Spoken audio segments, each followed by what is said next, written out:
this morning. No condensation again last night, you guys. Here, I'll turn it around and show you.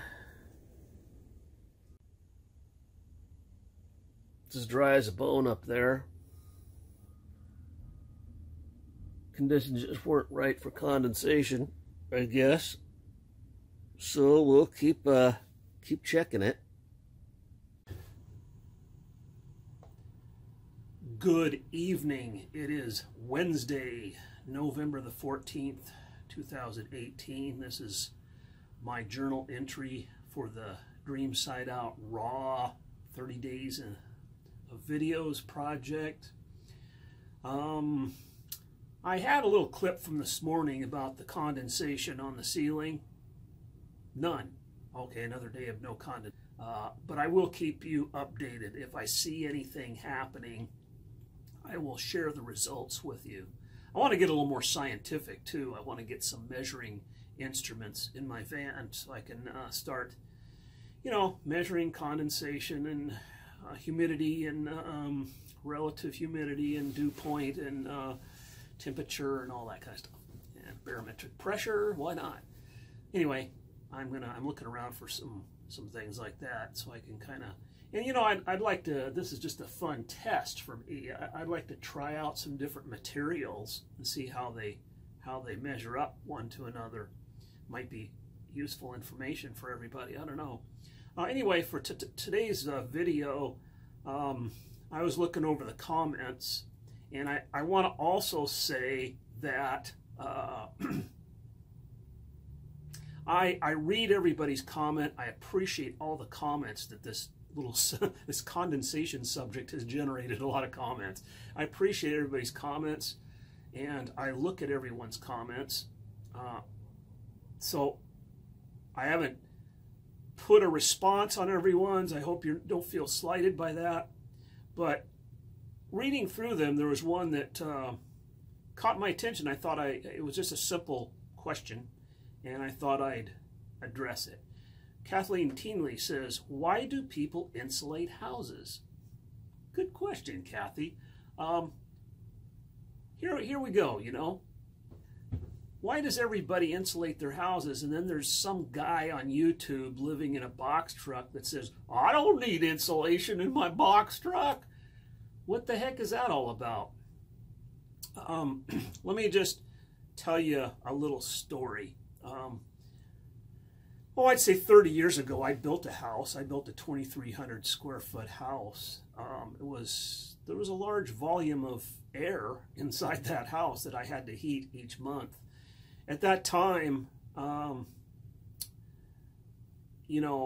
natural gas was the most economic way to heat a house. It was about half the cost of electricity. You could heat your house very well with that. And insulation was necessary. I mean, if you want to heat up a large volume of air the size of a 2,300 square foot house and keep it at a livable temperature inside, like 60 some degrees or more Fahrenheit, then you want to conserve that energy as much as possible. You don't want to lose that energy through the walls of the structure, right? So that was very important in that kind of scenario to have insulation. And that's, I think, the primary reason why people insulate houses. It's an energy savings thing, mostly. You can stay warm in a paper bag if you put enough heat in it. The question is, how efficient is that? Well, it's less efficient if you're pumping heat into an enclosure and you have high conductive walls, such as the kind you have inside of a metal van. Remember, a van is a can. Most vans, mine is not, but your standard cargo van is a metal can. So you're just pumping heat right through the walls, unless you do something to slow down that heat transfer. So that's why people insulate houses, and it's why they insulate metal vans. If you want to have heat in there at a constant temperature all the time, then I would think you're going to save money over the long haul by having insulation. Now, the reason I don't insulate, and I'll reiterate this, and I think I've said it again and again and again, is that I don't run a heater all the time. I don't feel the need to do that, and so therefore it cut down a lot of, it eliminated a lot of problems. I didn't have to buy materials for insulating, and you know, it made it simpler to build the van, really. Besides, I don't think, you know, you can only insulate something to a certain degree anyway. There's going to be little holes in it somewhere where things are going to get, where heat's going to get through. And I like to have the walls open so I can see what's going on. You know, I don't know, I don't want to wonder whether mold is growing inside the walls or not. Anyway, I'm fine without insulation. Not everybody's like that. Again, I'll reiterate, not everybody's like that. And the reason people insulate houses is mostly for energy cost. That's really the main reason. You know, pump enough heat into a paper bag, you can stay warm. But you're not going to be very efficient. You know, you're going to use more energy, you know, in the long run. So anyway, this is my yerba tea, sometimes in the evening. It's low caffeine. It kind of calms me. See, I'm different in a lot of ways. Caffeine actually calms me down. I know. Yeah, go figure that one out. But caffeine, tea with a little honey in it, yerba tea, it's a great drink in the afternoon. It's a great alternative to coffee too. If you're tired of coffee, you want something different.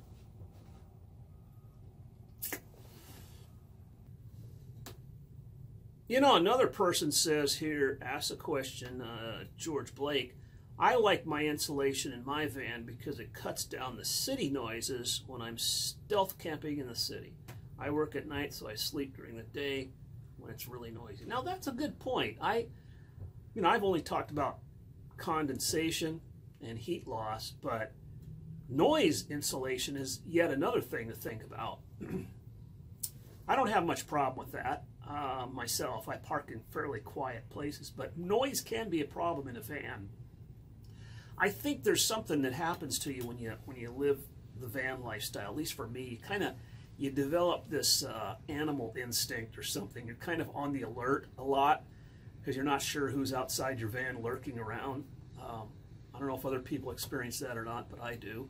I've never had any problems. I had a few, you know, like I've mentioned before, I've had vandals spray paint my van. It kind of pisses you off, and you got to clean it off. But the other thing is, I've had a couple people just messing around outside the van. Like one time in the middle of the night, somebody sat down on the bumper. It was a bunch of kids having a good time outside, probably, you know, indulging in some substance or something, but somebody sat on the van. But when you're half asleep and somebody sits on your van, it feels like an earthquake. I don't know, it just, you know, your mind goes to that place. So there's been little things like that, but nothing big. I've never, I don't feel, you know, I follow the paradigm that if I feel unsafe, I don't park there. I just move on. I've sometimes there's places where I've parked over and over again, not necessarily night after night, but I come back to, and I feel fine most of the time, but then there'll be one or two times I don't feel fine for some reason. Some intuitive thing tells me not to park there, so I don't. A good friend of mine told me to follow that intuition. You know, a guy that worked in law enforcement for a while. He told me, you know, if you feel that way about something, just move on. You're sensing something that you probably should pick up on. But anyway.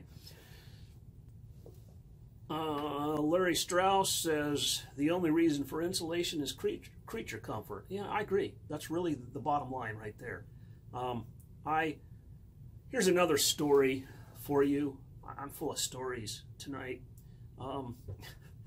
Take it or leave it, right? When I was a kid, or a young guy, I used to work with my dad. He was a carpenter, and he worked on lots of different kinds of construction jobs. A lot of houses we built, a lot of houses we remodeled, commercial projects as well.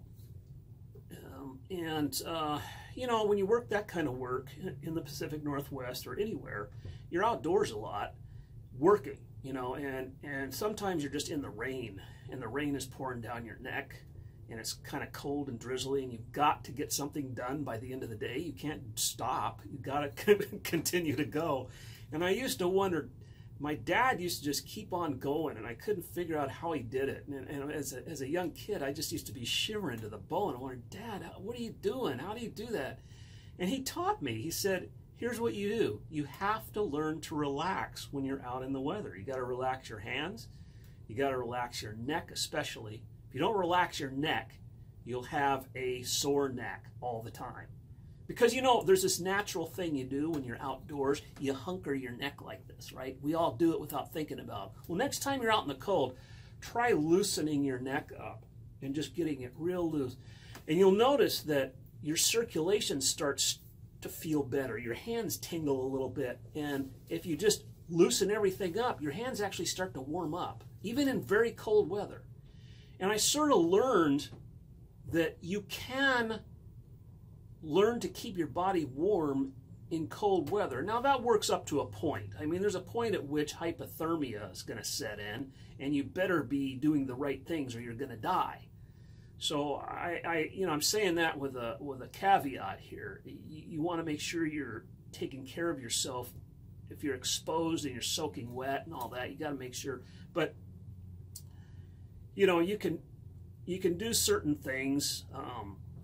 Drinking hot liquids, wearing warm clothes, and I've just learned, I think I've learned a certain level of adaptability to Pacific Northwest weather.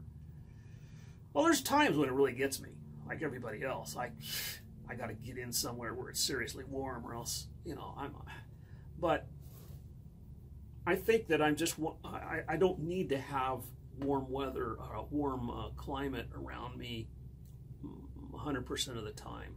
That's why I'm okay with not having insulation and keeping it airy and you know, just using my heater when I need it. Okay, well, just that little spiel got a fairly long video. It's amazing how these things get long fast. So I'm going to wrap it up for tonight. Again, I appreciate your comments. I respect everybody's view on all this. I'm not trying to be the expert. I'm just going along with what's working for me right now. And you all stay warm and stay dry.